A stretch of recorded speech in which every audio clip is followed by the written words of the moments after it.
Hey everybody, welcome back to Word Balloon, the comic book conversation show. John Suntress here, great conversation today. Jim Zub joins us to not only talk about the weekly Avengers event that's coming up in January, I think it's January, and will be co-written by Al Ewing and Mark Waid, but also to talk about Wayward and Glitterbomb, his wonderful creator-owned comics.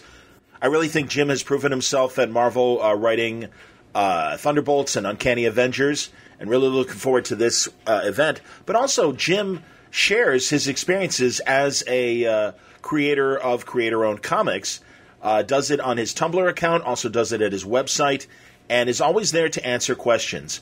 And sometimes those questions get kind of nasty, which I think is pretty lousy. But the great thing is, Jim turns the other cheek, and I think will turn a very negative question that might be filled with some sort of anger or jealousy, and turns it into a positive thing. And I'm always impressed by his, ability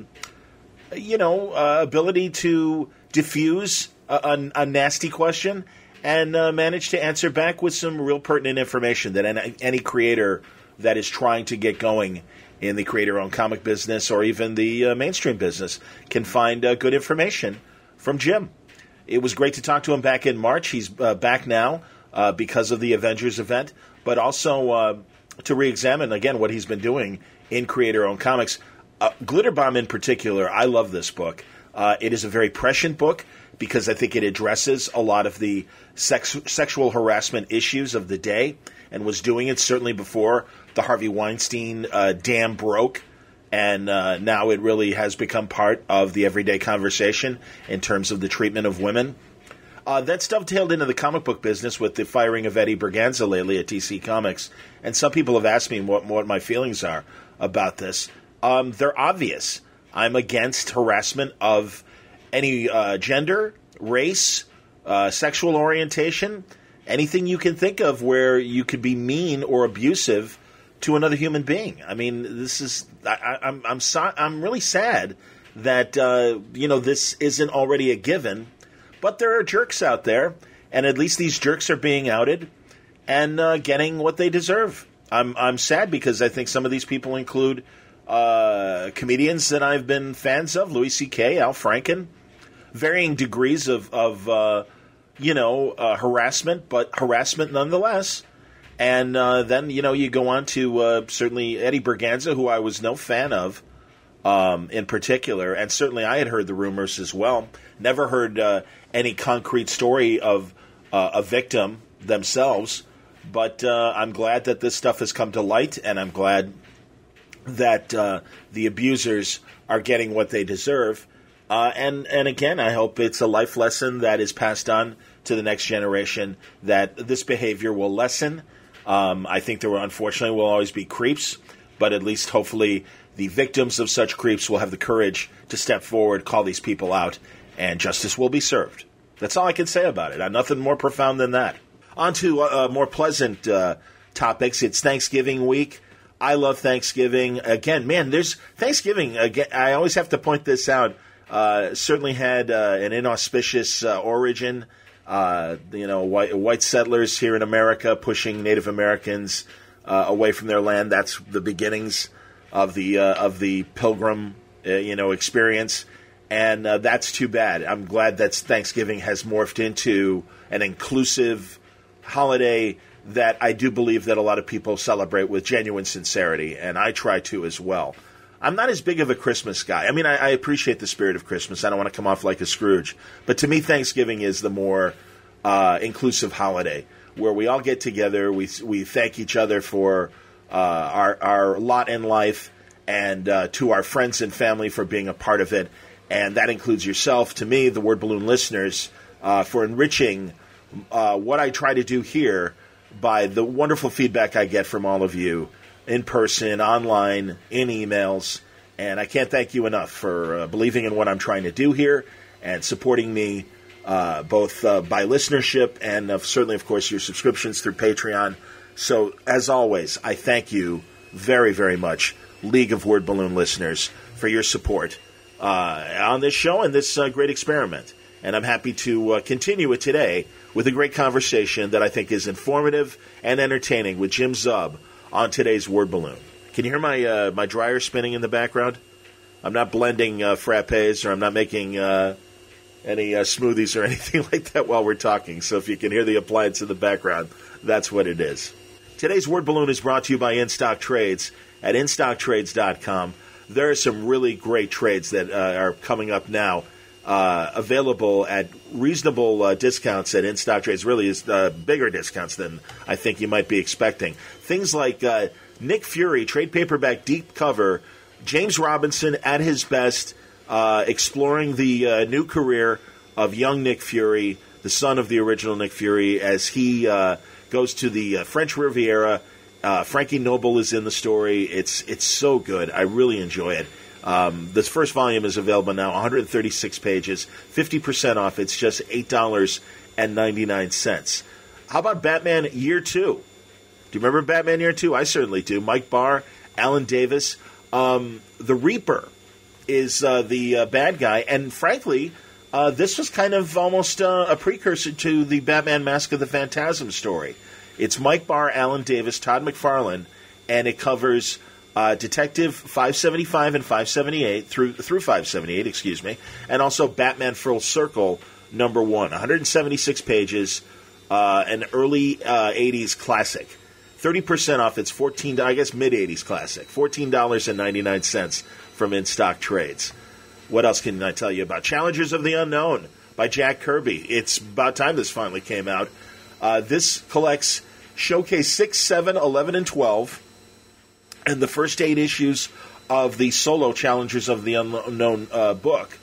To me, it's always been the precursor to the Fantastic Four. I think that's subject to debate, but I don't think you can deny it from a dynamic action standpoint where Kirby's mind was career-wise in the years and months leading up to the collaboration with Stan Lee and Fantastic Four.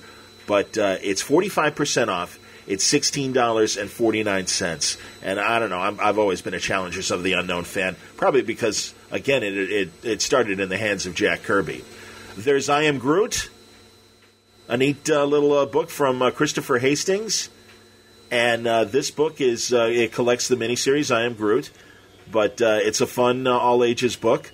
And certainly Baby Groot is the breakout character of Guardians. And that's hilarious. But 112 pages, 45% off. It's $9.89 at InStockTrades.com. There's lots more. We'll tell you about them on the other side of this conversation with Jim Zub. But you owe it to yourself now that we are in, as far as I'm concerned, Christmas shopping doesn't begin until Thanksgiving week.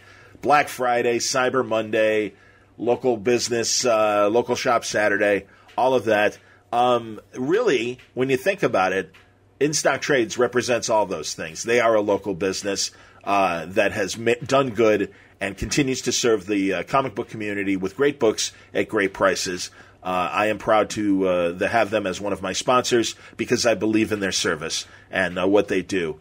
So Christina and then Cameron, the wonderful power team behind In-Stock Trades and Discount Comic Book Service, thank you very much for your support.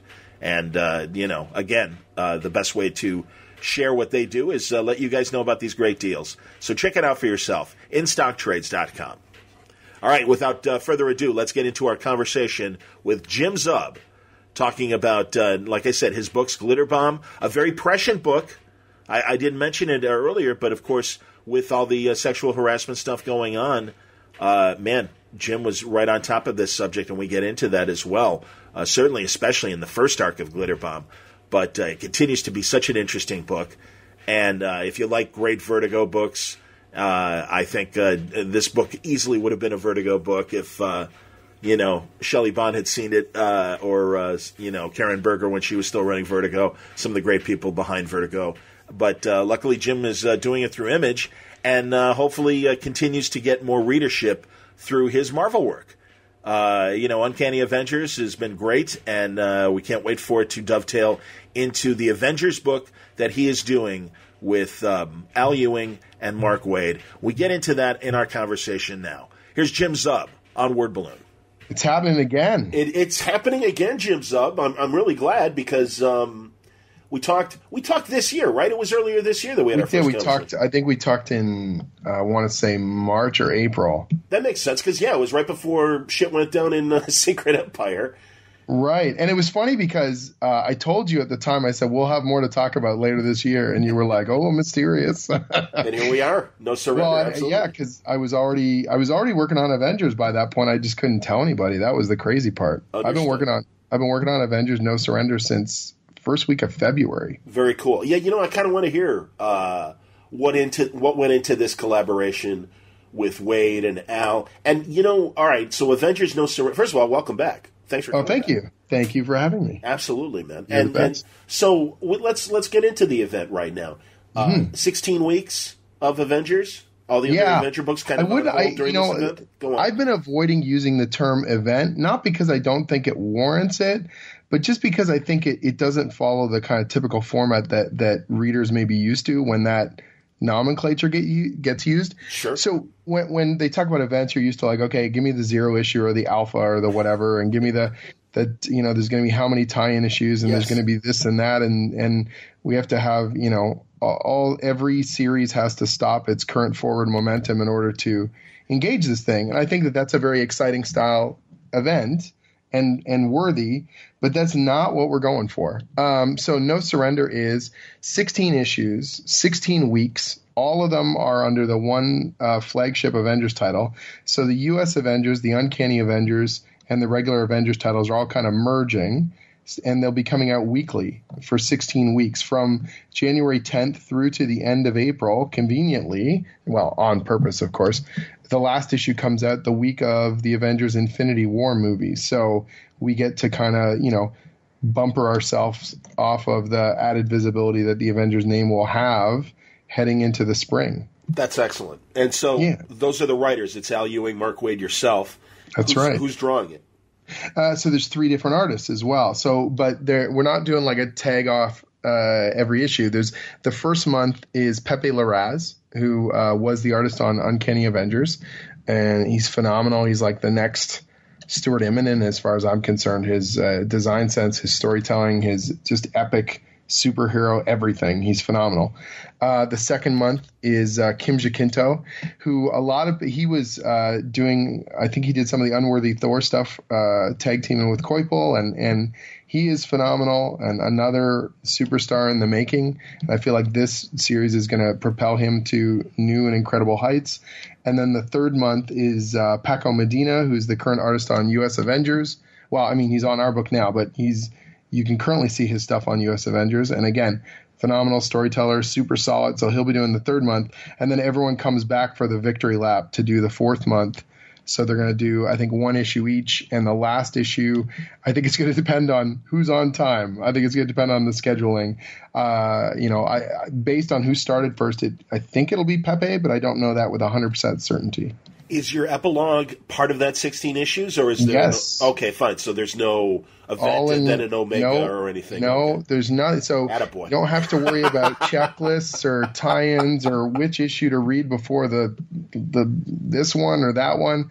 We're keeping it as simple as possible. You show up every Wednesday, you get your Avengers 675, you get your Avengers 676, and onwards until 690.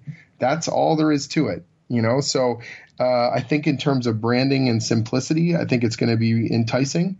The other thing that's great about it is what we're hoping is that and I mean this in a nice way, it's habit forming in the sense that you want to go every Wednesday, get the latest chapter, get involved in that momentum of the conversation. Wow, I can't believe, this is going on, or what, the cliffhanger that we put on an issue, gets resolved in 7 days. Yep. So we can really generate this, hopefully, this real nice momentum with it, that every Wednesday there's a burst of conversation. Oh man, the Avengers, this, that, and the other thing. And then next Wednesday, we're going to hit you again, and we're going to hit you again, and we're just going to keep pulling out all the stops. It's a very kind of classically heroic story. It's good guys versus bad guys, the fate of the world and more, kind of stuff all happening. Some of the biggest characters, in Avengers history against villains of epic proportion. It's real kind of, big The mandate that sort of Tom told us when we were putting this together and starting to brainstorm is he said, okay, this is the Avengers movie without a budget constraint.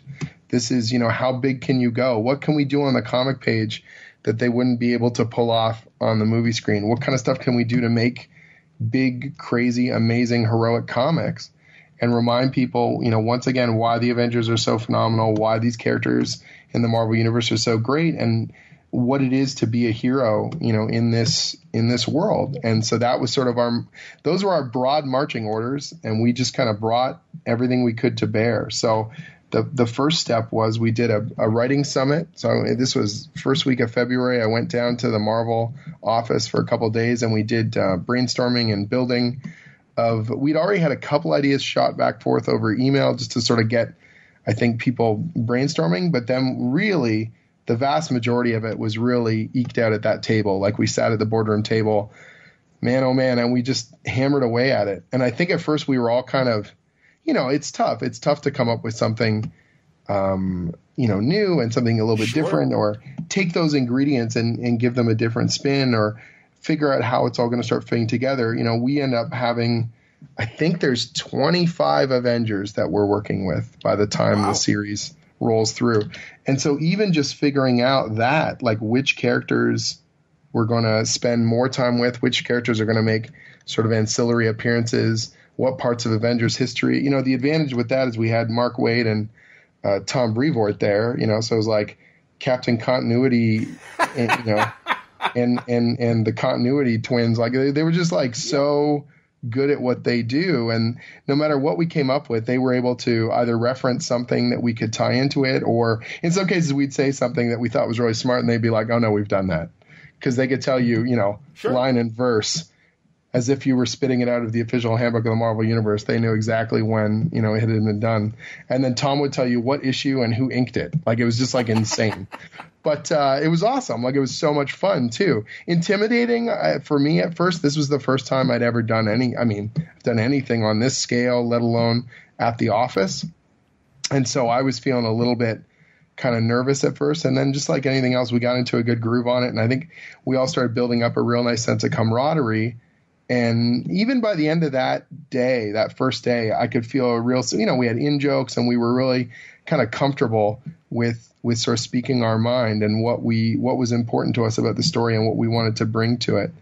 And that kind of momentum carried through for the whole project. The weirdest feeling is that we're done writing it.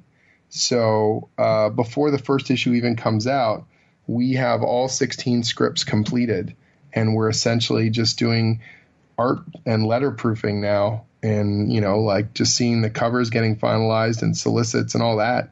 So it's to quote Tom Brevoort, it's one of the smoothest projects that he's worked on, especially on this scale.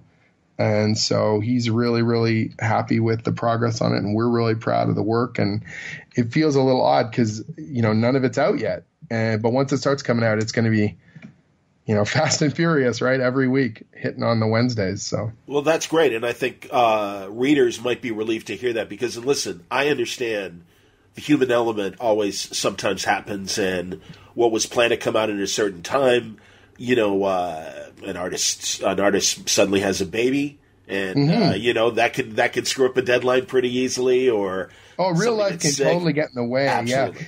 Tom, and Alana, to their credit, they built a really solid schedule with quite a wide buffer, and then we didn't really end up having to use much of it. So I think if you look at the first schedule that Tom gave us, out of the 16 issues, I think we hit 15 of them on the original schedule. That's great. And so, yeah. And it was funny because I think we got the first one in and we were all patting each other on the back like, whoo, off to the right start.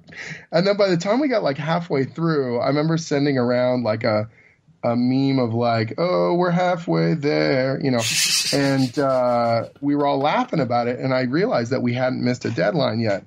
And I didn't want to make a big deal out of it because I didn't want to, us to lose our mojo. Yeah. So, but we were kind of self-policing as well. Like we were really on top of it, just hammering away at this thing. And we all have very different sensibilities, which I think, again, I was a little nervous about, but it ended up working as a real positive because we could bring different strengths into it. And just sort of come at the material in different ways so that we're not just all in lockstep. But that means that, we can all offer something. It's not just like three robots cranking out pages, but, Mark does certain things better and Al does certain things better. And in theory, I do certain things better that you'd have to ask them what those are. No, I'm just kidding. I mean, it was good. It was really good. And just one of the most phenomenal experiences. The last issue came in a little late because of New York Comic Con. Okay. Honestly, I froze up a little on the last issue because I realized we were coming to the end. So I had this weird feeling like, oh, it's over. And all of a sudden I slowed production right down. We're fine. All the artists had stuff to work on. But for myself, I kind of relished that last epilogue issue where we were just sort of, sending everyone off and whatnot. So yeah, it's been a really phenomenal experience. And I hope that people have half as much fun reading it as I've had working on it, because it has been a real, project of a lifetime with some phenomenal collaborators.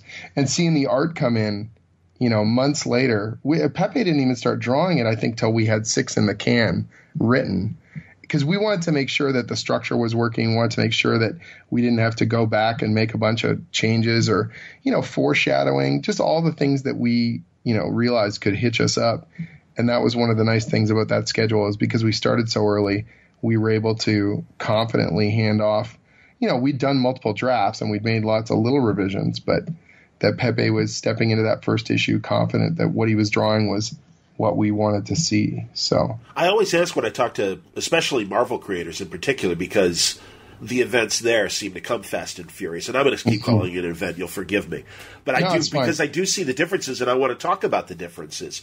Is there anything that Tom threw out there in terms of, you want to avoid this because this happened in the last few events and we don't want that to happen, from a structure standpoint, from a story standpoint, and also obviously given Mark's experience, Mark Waid? Yeah, he was on 52 and stuff. Yeah. 52. So, one of the things that we realized, that Tom brought up at the meeting, was he said, okay, we have a huge cast of characters, and that's great, and we want to leverage the strength of that.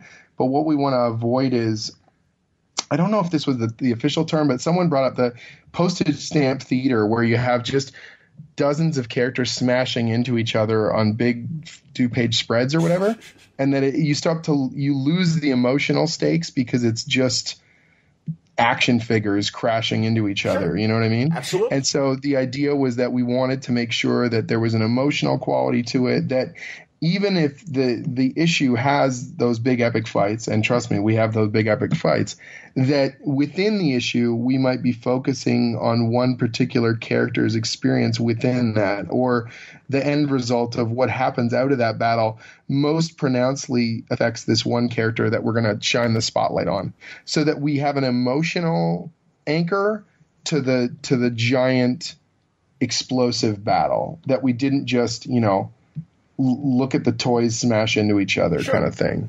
And so that was a mandate. But again, these are real abstractions. Like, Tom never came to us and said, you have to use these characters or you have to do these plot lines or things like that. It was very broad. Like, he really left it open for us. He would tell us what he didn't want, or we would throw an idea out and he goes, I'm not crazy about it because X, you know what I mean? Or this character is being used elsewhere, or things like that. Or, I don't know that this sounds like an Avengers story at first. And then we would say, okay.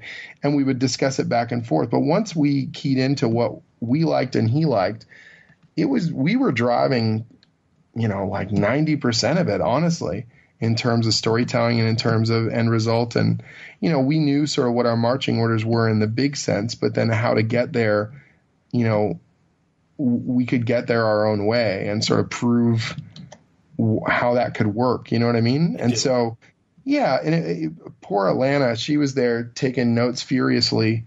I think she took like 8 or 10 pages of notes, and we were all taking notes as well. And then trying to, translate them afterwards. Oh yeah, we talked about this. Oh yeah, that was a good idea. All that kind of stuff as well. And then these Excel spreadsheets start flying back and forth as you try and plug in 25 characters and figure out where they are at each stage of the story, and who's up and who's down and what's happening to them. So that was really kind of mind-numbing sometimes, but also kind of amazing, because as you started plugging it all in, the great thing about the Marvel Universe and the great thing about these characters is they generate ideas, they generate creativity, just putting them in different combinations you haven't seen before, putting them in situations they haven't been in before generates storytelling, generates drama and surprises. And so, and you didn't feel like you were alone. Like, it wasn't my event, it's not Al's event, and it's not Mark's event, it's all of ours. Sure. So if you were sort of hitched up, like, I don't know, like, I'm having trouble plugging these two things together, you've got your editor and then you've got your co-writers, and we're all sort of in this together. So that was a really cool feeling that especially on such an epic thing with so many moving parts.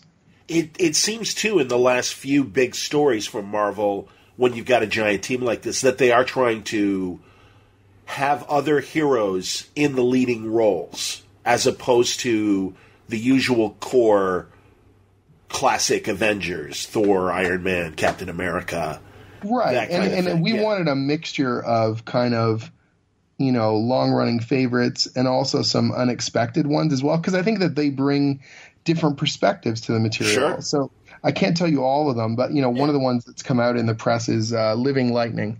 So he's a character who's never really had his due, and Al, I can tell you flat out, was the one who brought him into the mix and said, look, I really, I want to do something with this character. I think he's really cool, and his power set's really cool, and we could do something and make this character so much more than they have been in the comics. And I was sort of like, okay, I didn't know him very well, so, kind of like, sell him to me, give me the goods. And he was going on, and Al's really amazing and passionate, and he just really brought a lot of thought about this to the character. And I said, okay, this is great. We can totally play ball with this. We can make this work. And we all started kind of jamming with that amongst other characters as well, let alone the fact you've got a character who hasn't been around very much. So you can sort of show this perspective of an Avenger coming back into the fold, and, what's their perspective on what they're seeing, and sure, how are they, trying to prove themselves with all these heavy hitters and long running characters, and that alone gave us a cool angle that we didn't have in the story at that point. Also in Marvel Legacy, and right now her name is escaping me, there's the new mystery character that has suddenly appeared in her continuity. What's her name again?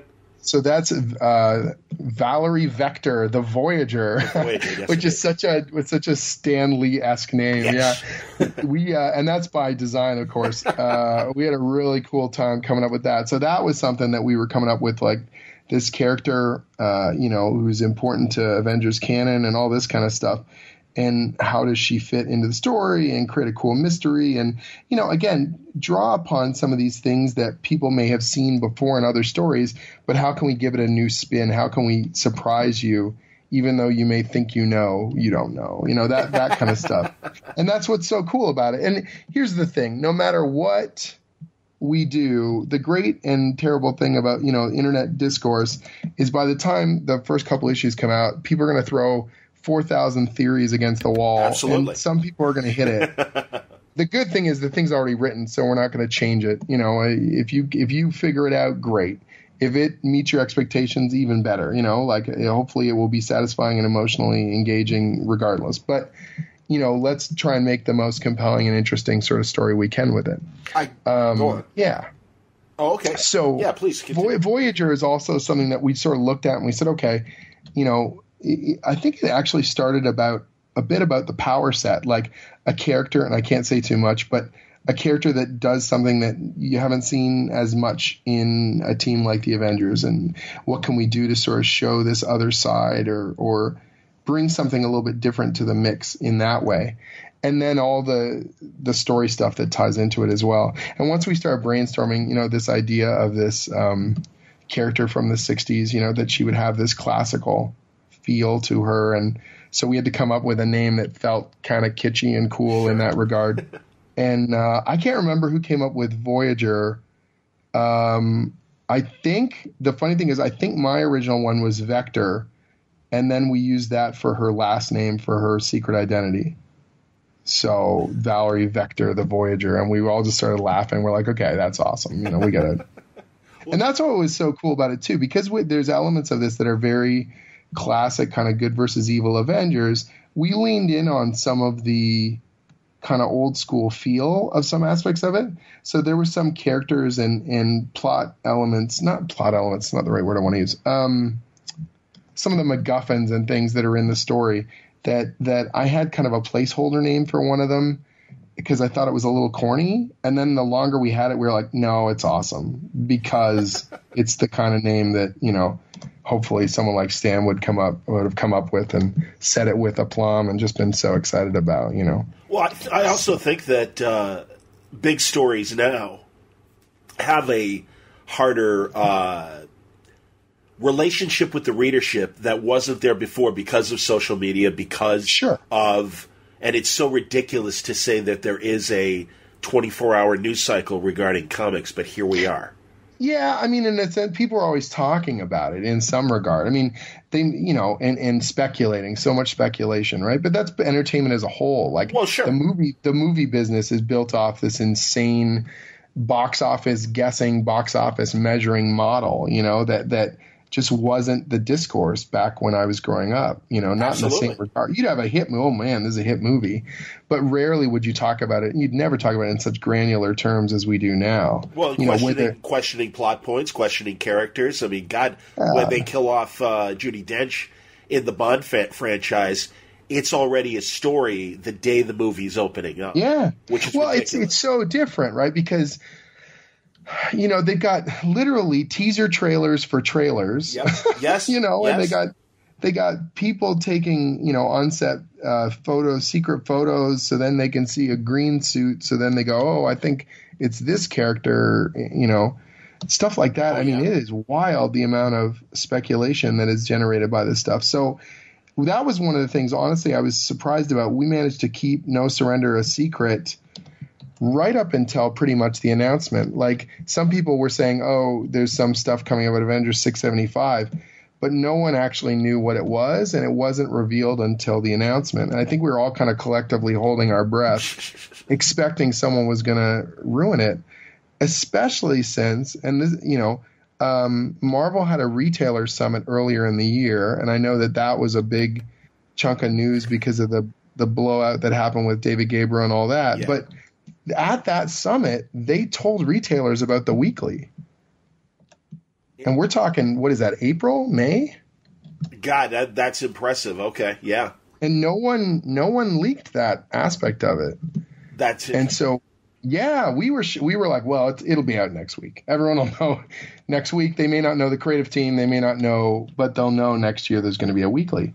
And then nothing came of it. And we just sort of looked at each other and went, well, all right, full steam ahead, you know, so. That's excellent. No, that's great, man. And again, yeah, I think, I'm glad all the scripts are locked too. Or if they are locked, air quotes. Well, I think the only one that's not locked is the epilogue. Like, we're literally, we handed that in, you know, a week and a half ago. And Tom basically said, step back, you know, let's take a breather for a sec. The artists have all got stuff to do. Everyone's good and busy. Take a step back. You know, I think it's good, but let's get a nice fresh look at it, you know, in a week or so, sure. Which is great, you know. And so we're going to take a real nice crack at it and see if it needs some, you know, polish and what little changes might be required. It's tough, right? Because you're moving, you know, the epilogue is an entire issue. The climax in terms of the action is all in part 15. That's how I'm used to looking at it. Like, I know that's 689, but in my head it was always like, you know, we're doing it by the 16-part structure. Sure. So in part 15 is when all the big, crazy, epic payoff kind of happens to the action, and 16 is, in a good way, I think, quieter and more emotional and paying off some of the, you know, the stakes in some emotional ways and kind of leading us out. And sort of showing where the Avengers, you know, will go from here.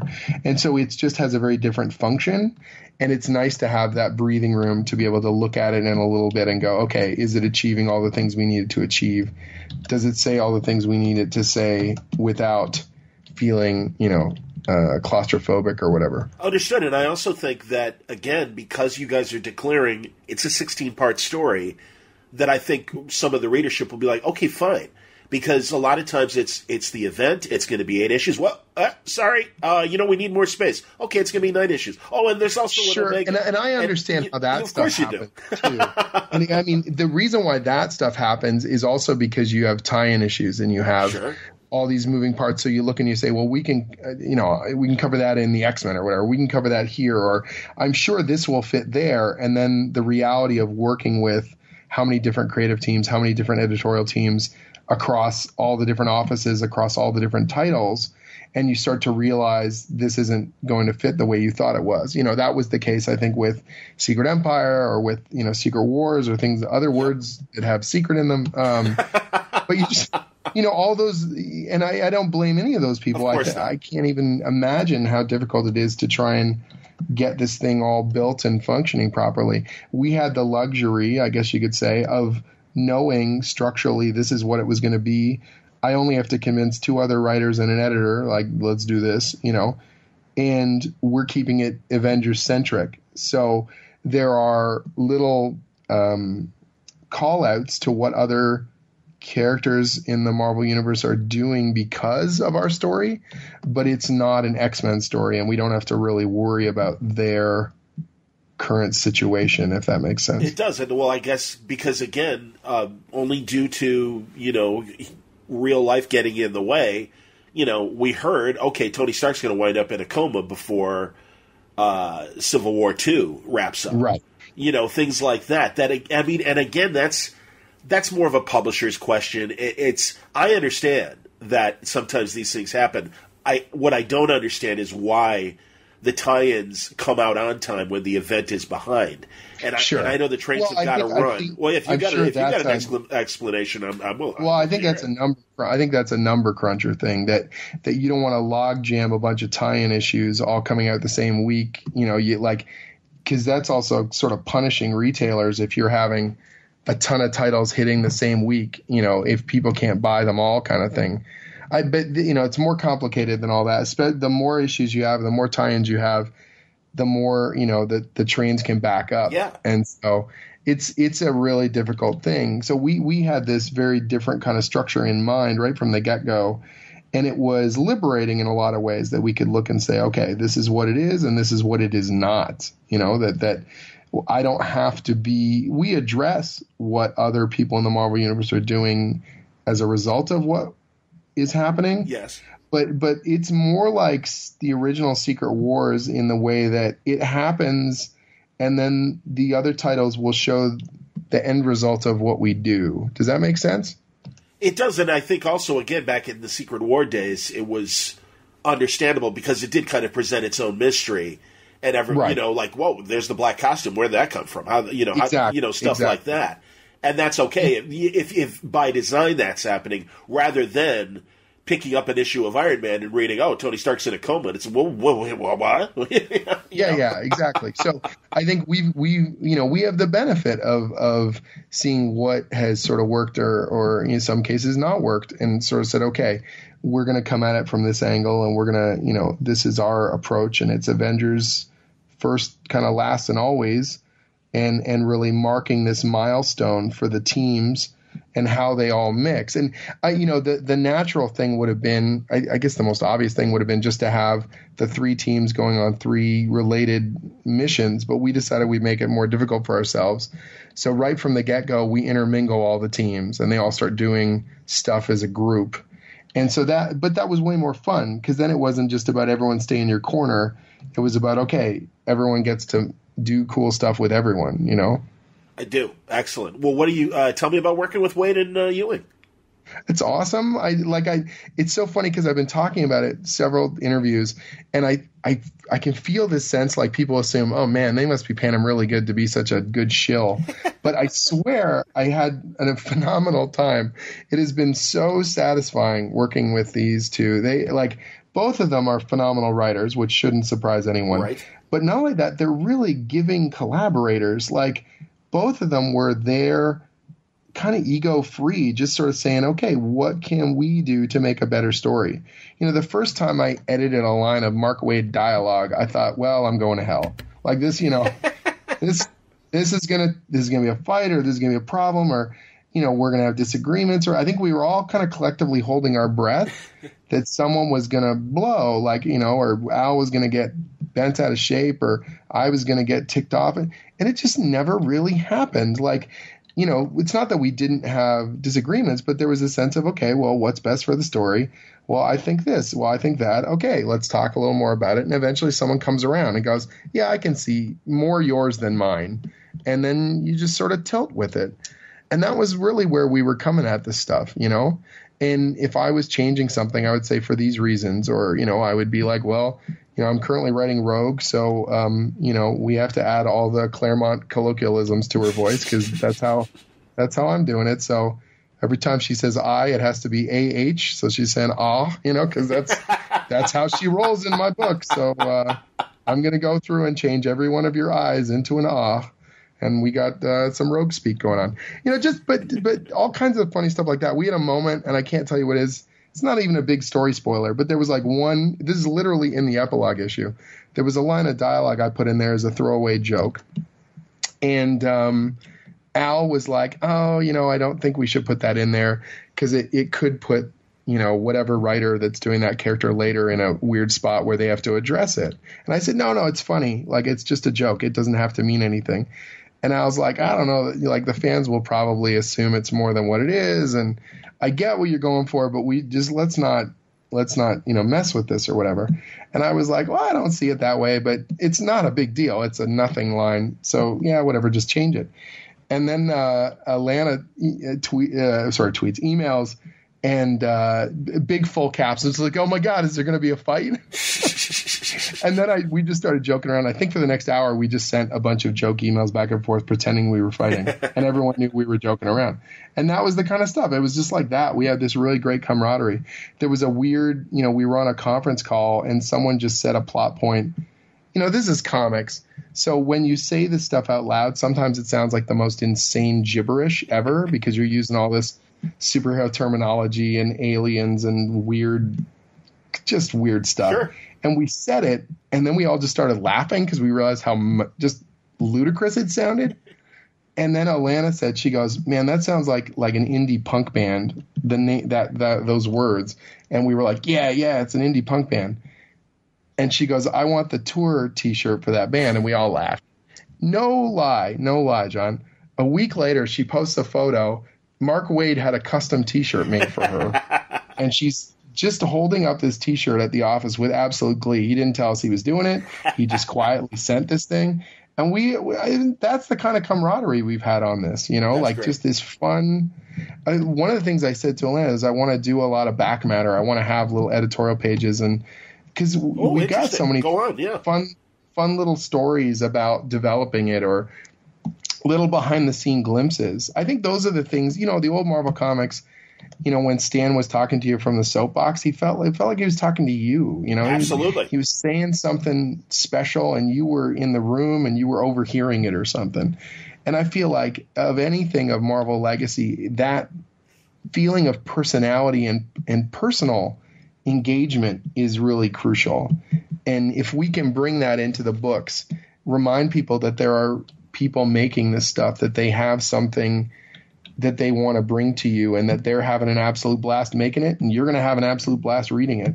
I think that that's something that's been sort of lost in the face of crushing insane deadlines and sales analysis and all the psychoses, whatever. Sure. If we can bring that kind of fun, playful quality, and it's not that the books aren't quality, of course they're quality, but that we're having a blast and you're going to have a blast. And I feel like you get that when you go to the Marvel movies. And I feel like you get that in some of the Marvel books. But I feel like people are so uptight about, I don't know, there's a whole bunch of different factors at play. Whether people are comfortable with that kind of hucksterism of the classic Stan Lee era or not. I just, kind of reminding people, hey, these are fun people making fun books, and come on, join us. Let's do this. Well, and a lot of that kind of back matter, it seemed like, was happening digitally with the augmented reader kind of digital content that we were getting. And that's where we would get, a quick 90 seconds of a writer talking about a sequence or a character, or the quick montage of, from pencil to full art. Right. That kind of progression. But I think that only a limited amount of people were making use of that. That's right.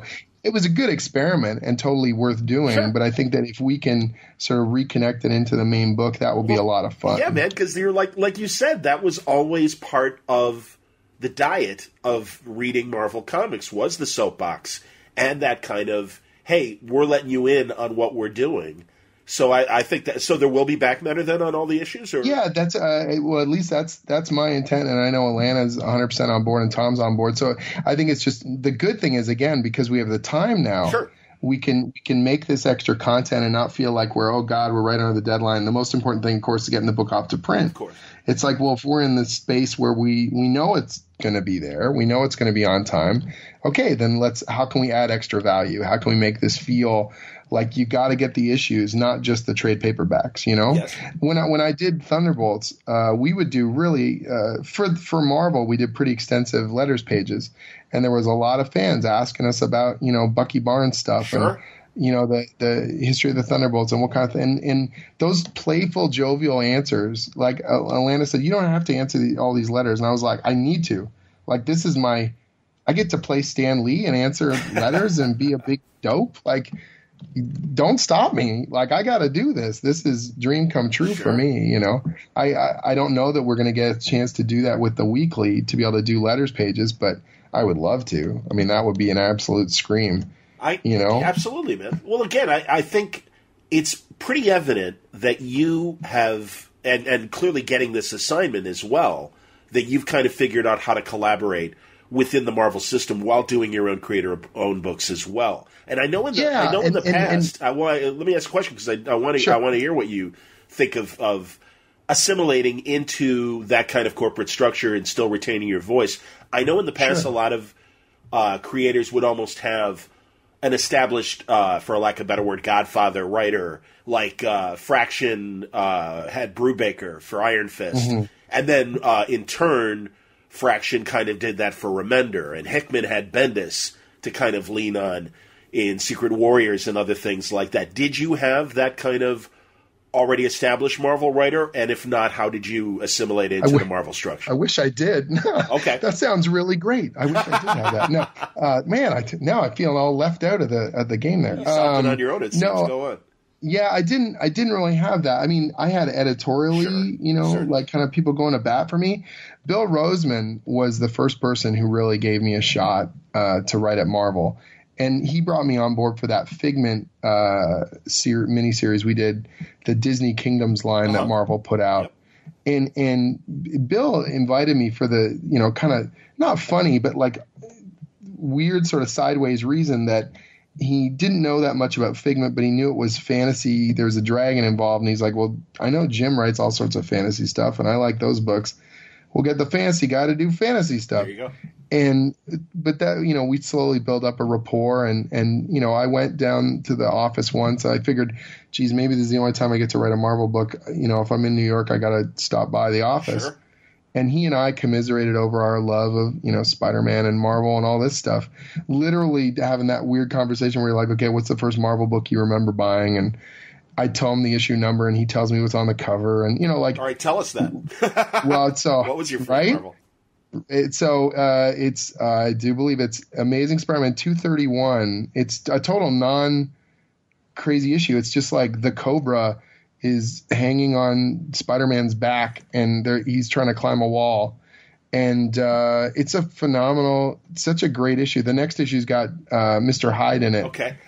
and it's just like classic kind of Spider-Man, Peter down on his luck stuff. Who wrote it? Do you remember who wrote it?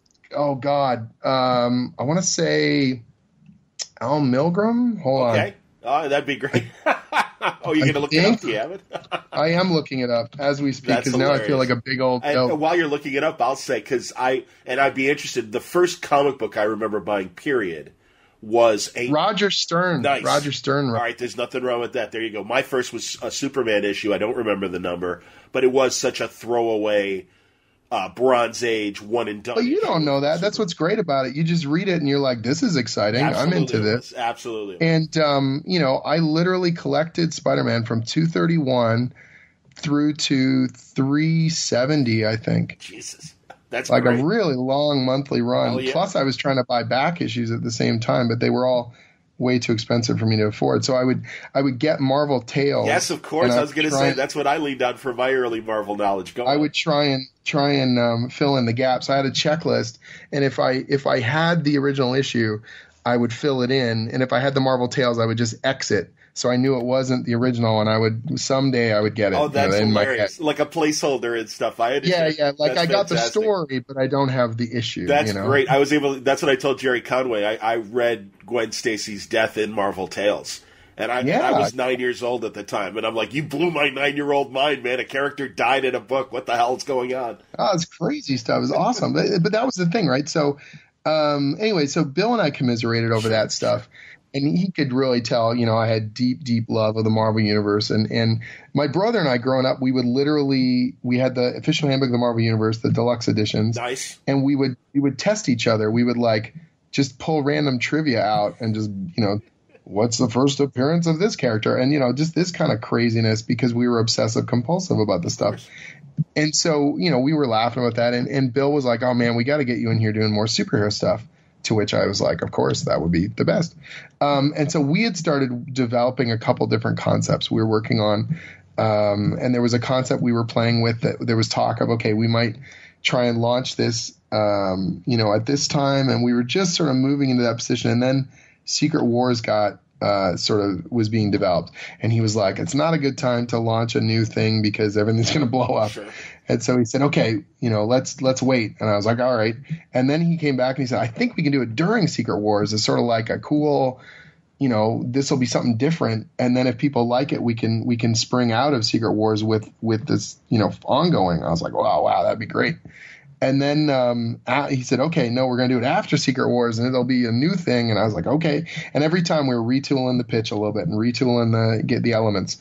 And then all of a sudden he got a new job. So he basically got a promotion and he's still in charge of Marvel Games. So he's the liaison working with all the video game companies and promoting Marvel all around the world for all these huge hit video game titles. Okay. Which is great, and it was a huge benefit for him, obviously. But all of a sudden, this thing that we were developing, it was a real pet project. It was like Bill had a desire to do this, but he couldn't really hand it off to anyone else because it just, it was his thing. And everyone else has their own sort of pet projects or things that they're doing internally. So all of a sudden, this thing we'd worked on for weeks and weeks and weeks was dead in the water, and I was feeling a little dejected. But I totally, I'm not mad at him. It's just the way things go. Right. But he did me the biggest favor because on the way out of the office, he basically went around to all the editors and he said, if you're not working with Jim Zub, you're making a mistake. Like this guy, he gets it and he's really good. And I know he's going to be something great if we give him a chance. And Tom was the first person to really key into that and say, okay, I'll give this guy a shot. And so we had talked back and forth about a couple of different possible projects, and then the Thunderbolts happened. So that was really my chance to sort of show people, okay, I can play in the sandbox. I can work well in the system. I can do it monthly, and to spec, but still feel like my own thing. That's great. Yeah. Well, because I think a guy like Bill, a guy like Mark Panici is another guy like that mm-hmm. I'm always interested in who the editors are and how, who's editing these quirky books, because it is the quirky books that I think make the most interesting noise. Sometimes they're able to fly under the radar and not be some of the big giant books, and therefore can be more experimental and find their own voices and stuff. So it doesn't surprise me because Bill has always been that kind of editor when he was working on comics, and that's. Yeah, and Bill is just so gung-ho all the time and bringing great notes. Tom and Alana obviously bring great notes as well, sure. But Bill was my first experience sort of working with, a Marvel editor, and so I just didn't know what to expect, and everyone's different, and that's one of the good things about these different offices is people are bringing their sensibilities into it, and finding, myself at the Avengers office and realizing I was really intimidated, to be honest with you, to work with Tom. Tom's been an editor since I was a kid, basically, editing on books I used to collect. And so the idea of him being my boss was he wasn't intimidated. He didn't. Well, he sure. Just, but he was not that he would be intimidated, but he wasn't worried. I was worried. I was like nervous.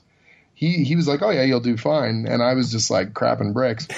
And then got those first few kind of issues done and felt good with them and got good feedback and realized, okay, I can do this. Like I can do this and not, like you sort of said, not lose yourself, not lose your voice, that I can finish a story to spec, but also be proud of the end result, that I'm not just some writing robot spitting out dialogue, that's not how I approach these stories, I do. And I also think that you understand too that, as you said earlier, and now actually I'm conflating maybe an interview you did with David from Off Panel.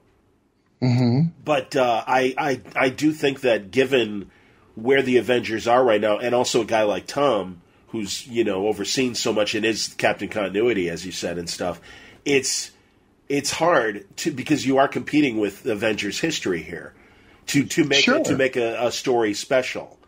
And I would imagine, and again, that's why maybe it is good that you got your feet wet with the Thunderbolts. And the Thunderbolts have their own history as well, obviously, but not as. Oh, baby, do I know it now? I'm sure you do. But that's that's one of the things people were asking me about, how much research I do, and I think every writer's different. Some writers, I think they want to read less because they don't want to be influenced by what's gone before. They want to really come in and just sort of, clear the decks or do some crazy stuff and not get caught up in the minutia. And I feel like knowing the continuity empowers me. It empowers me to speak with authority about the characters. It empowers me to make those little touches that I think the fans, the long-term fans, appreciate, but trying to do it in such a way that I'm not losing a new reader, So if the Thunderbolts, someone makes a joke about having crappy leaders, and then someone makes an offhanded joke about Norman Osborn, you can insinuate, oh, they were once led by Norman Osborn, and you don't have to have read all those issues. Sure. You don't have to know all those things. But that little wink and nod tells you that this is a continuous story, that these characters have a long-running history together and that they've, done things.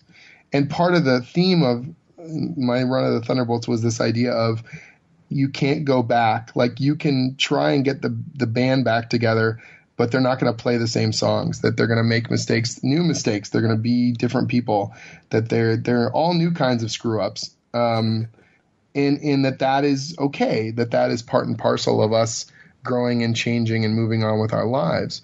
And so the whole nature of it was about addressing the past, but again, not in a way where you had to constantly see issue XX, feel like you had to read everything. I read everything, and I will bring, the benefit of that to the page by being able to speak to it so that you don't have to. You know what I mean? I do know what you mean. It's that balance of fan service and bringing something new. And I think that any long-running intellectual property that has that soap opera background of, hey, we've been on this ride for X number of years, it's a tough tightrope to walk. It is really tough. And one of the other things that's difficult is, like, particularly when you have characters that have had multiple characterizations over multiple runs, you have to look and you have to say, well, in some cases, these are almost 180 degrees opposing each other, the way that this character acts here and the way that the character acts there. So I'll never get it right to some people, because no matter what I do, if I favor one or the other one looks wrong.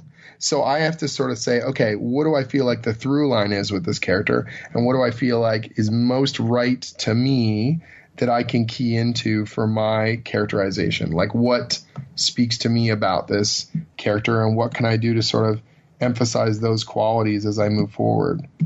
So, that's sort of my approach to the continuity angle and the research stuff. And, obviously, Uncanny Avengers, which I'm doing right now, that's a series that has a whole bunch of long-running, I got the Human Torch on my team. I've got Rogue, I've got Brother Voodoo and the Scarlet Witch and Quicksilver. These are characters with hundreds of issues of continuity beneath them. I'll never be able to address them all, and that's okay. But having a broader sense of who they are and where they've been, I can communicate that through the story. I can communicate the fact that they're not spring chickens and they've seen a lot and that they are capable but still flawed. All those things. Well, and again, I think are there more members of your roster other than who you rattled off there? Yeah, there's a newer character named Synapse, who is an Inhuman character that Jerry Duggan introduced at the start of his run. There's also Janet Van Dyne, for crying out loud, the Wasp. And so, again, huge character, long-running history. Legacy Avenger, one of the original founders, absolutely. And so, again, which characters are going to get a little bit of the spotlight this issue? How can we bring them into it? In the latest issue, we had, Wonder Man and Beast are back in the mix. Excellent. So, I mean, what is that, like 8, 9 characters? Sure. It's, good test run for No Surrender. Really bringing these characters and making them feel like they've all got something to say, that they've all got something to do, and not just feel like busy work. Like, it is a soap opera. So, there's some elements of it where once we're done, we have to put the toys back in the box the way we found it. But there's other things where I can move the story forward, or I can push a little in one direction or another, and hopefully add a new wrinkle or a new surprise to the whole thing. And I think that that's part and parcel of playing well in the Marvel Universe or any kind of connected media property, that you're paying me to bring my creativity to it. So that means I should add something. I shouldn't just, do nothing. But equally, I have to be respectful of the fact that it's not mine and I don't own it. And at the end of the day, I do have to, quote, put it back or whatever, or at least leave it in an interesting position that someone else can build off of. Did you have to ask for your roster, or were there any characters thrust upon you, or you've got to work with these guys? How did coming up with you're talking about Uncanny? Yeah, for Uncanny. Uncanny was really an established book that Jerry was doing. And once the decision was made that Avengers was going to go weekly, I was already going to be taking over the book. So the idea at that point was, okay, I'm essentially wrapping up the title right to lead into a No Surrender. And so my job has got to be, first of all, thematically, how do I feel? What has Jerry been doing? Not trying to be Jerry Duggan, but also try and be synchronized with what he's doing. Well, you're jumping in the middle of a soap opera, so yeah, you got to honor what's there, obviously. Right. And so while still bringing myself into the mix. So I had to look and sort of say, okay, this feels like where Rogue is at, and I want her in this position by the time we hit No Surrender. How do I connect those dots in a way that's going to feel logical and entertaining, and just do that across the board. Scarlet Witch, Quicksilver, Wonder Man, all this stuff, and put all the pieces where we need them to go. In some ways, writing the last 3 issues of Uncanny Avengers was really, really easy because just the way the schedule ended up working, I'd already written, 7 issues of No Surrender with the guys. And so essentially Tom and Alana had to let me do everything I wanted to do, because we'd already written the aftermath of it. Understood. Sure. Yeah, it's almost like, you've solved the murder, and now you've got to figure out how to get there to that. Yeah. So I'm literally writing I have to plug this in. Sure. So I was sort of laughing because they were the most editorially simple issues I've ever done. I said, remember all those things we said we were going to do? I did them. And then they went, great. So it was only and 3. Off to the artist. It was only 3 Uncannys then. No. I did 6 in total, okay. But 3 of them I wrote during No Surrender. Got it. So the other 3 I wrote, they were the first 2 were tie-ins to Secret Empire. Okay, all right. And so those were, by necessity, I had to deal with the heroes being caught in Manhattan in that dark force field and all that kind of stuff. And so that was like, although they were my first issues, they were mine. I did write them, but in many ways they were like kind of a little bit janitorial in the sense I had to deal with stuff that had already been put into play. Sure. And so I set up a couple thematic things that I knew I was going to pay off later, like in issue 29 and 30 still coming out. But for the most part, it was sort of stuff that needed to happen for Secret Empire. I understand. And that was fine. In some ways, it gave me a little bit of a training wheels to sort of head in and get the characters' voices rather than having to hit the ground with like tons of plot lines right from the get-go. I hear you, man. No, and that all makes sense. And again, I mean, that's the thing. These are ongoing stories. So that all makes sense. I'm interested in you kind of made the news and the news rounds because of your Tumblr blog, because you have always, and we talked about this before when you've been on, you've been always upfront in terms of letting people know about the process of making comics and the business end of making comics. Right. And I give you a lot of credit because I think, especially coming from sports radio, as I do, because there's a lot of sports fans that feel like they have solved the problem that a certain team would have. If you just made this trade, everything would be better on the team. Right. And if all things could just tilt towards their ideal vision of the world. Yeah. Right. Yeah. And they really are like, and I don't understand why, the powers that be just don't make these moves. And certainly we see enough of that in comics. And in fact, you mentioned Stan's soapbox. I almost think that legacy of Marvel and the combination of today's social media has kind of made it like there are armchair quarterbacks that are Marvel fans that can tell you, well, if they just wrote Spider-Man this way, or if they just, would do these few things to the Avengers, it would be so much better. What is keeping them from doing that? I've solved the problem. How come they're not smart enough to solve the problem as well? Right. And and I think you've kind of received some of that feedback, and some of it isn't even anything you might have particularly done.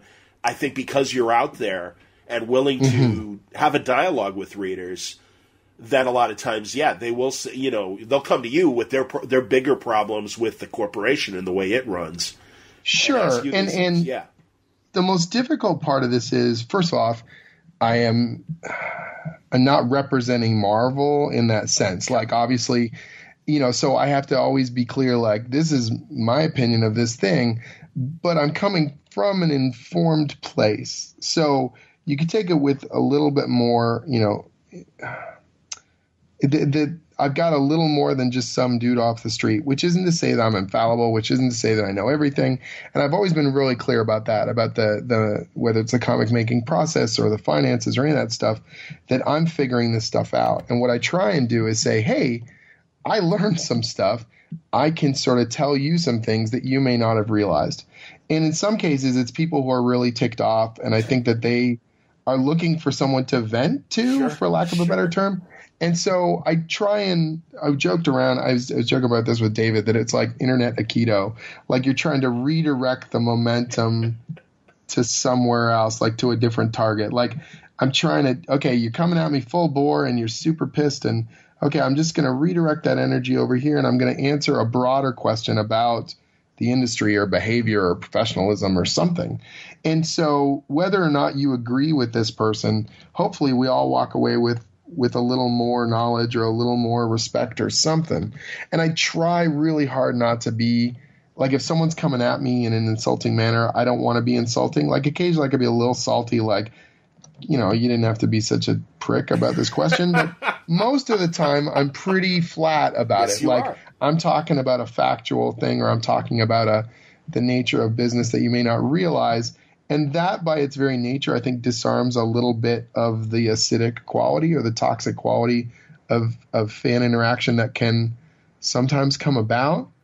And it was, I went to New York and I had these people, just professionals and fans, who were very, very kind and were saying, oh my gosh, you're so great. I love when you take these bastards down. And I'm like, am I taking them down? Like, I don't feel like that's my purpose or what I'm intending. What I'm intending to do is sort of say, look, I can see you got all this rage here.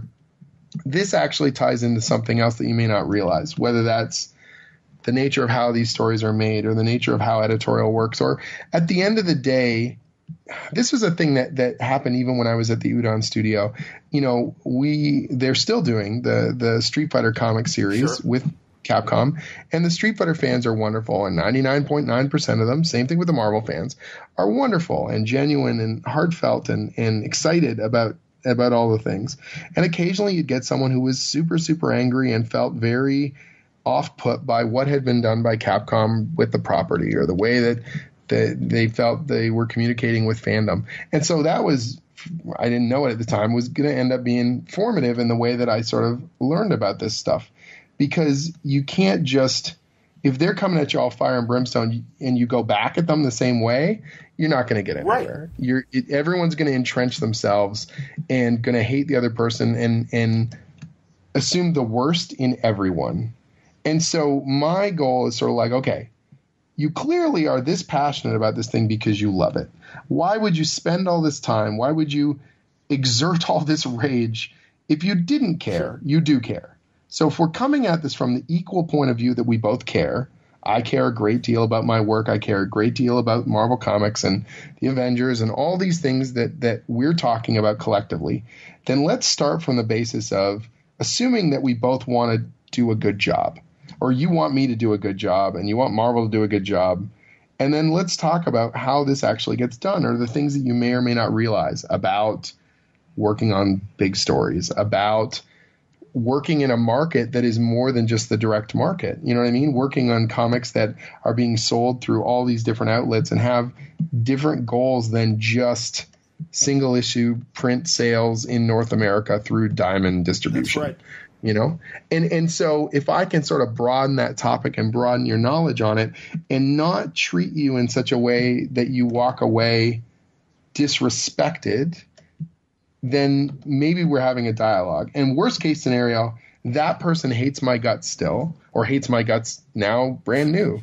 But someone else reading it might go, oh, I never knew this is the way this aspect of the industry worked. You know, someone said to me, why would you answer a guy who's swearing at you and screaming over, you know, Tumblr anonymously? And I say, I'm answering them for them, but I'm really answering them for everyone else that's going to read the response. Understood. Because that's way more valuable and I can reach way more people. And ideally, yes, I would love for that person to have read it and change their opinion. But if not, everyone else at least can get a glimpse into something and sort of go, oh, I didn't know things worked that way. Or, oh, that's a good way of putting it. You know what I mean? I know exactly what you mean. And I think specifically regarding your own creator-owned books, someone came to you and said, well, what do you know? You're just a middle of the road writer. You're not right. You're not Grant Morrison. You're not, you know, Warren Ellis. You're just a guy. You're a working class guy, and I'm glad. And again, you very politely did point out that it's like, well, yeah, but if you look at the whole field of the books on the shelf, there are more of me than there are of the Warren Ellises and the Grant Morrisons and the Bendises and people like that. Yeah. So, yeah, I think your own survival in the creator-owned market is valuable information that, like you said, that Craig may not get, but and again, right. That's my word, Craig. But sure. that your general Tumblr readership might understand the bigger picture. And again, I mean, I think this is what interests me in the macro sense beyond talking to DC and Marvel creators is this very fertile time when a lot of creator-owned books are out there. At you know, having various levels of success and failures, and understanding all the parameters that go into making a book like this. Because again, I do think a lot of people think they can walk in and say, "Well, I can do this," and it's important to know what you're dealing with, and what beyond, like you said, beyond the direct market, the different book channels are out there, and what defines success.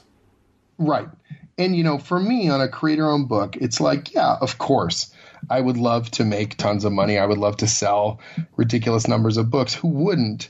But at the end of the day, if we're building something and I'm able to financially keep building something and you know, with an amazing collaborator and we both get to co-own it and keep doing that, you know, in the case of Wayward, Stephen Cummings has made Wayward his full-time job for the last 3 years. He lives in Yokohama in Japan. He has a wife and 2 kids, and every day, pretty much almost every weekday, he wakes up and he draws this comic.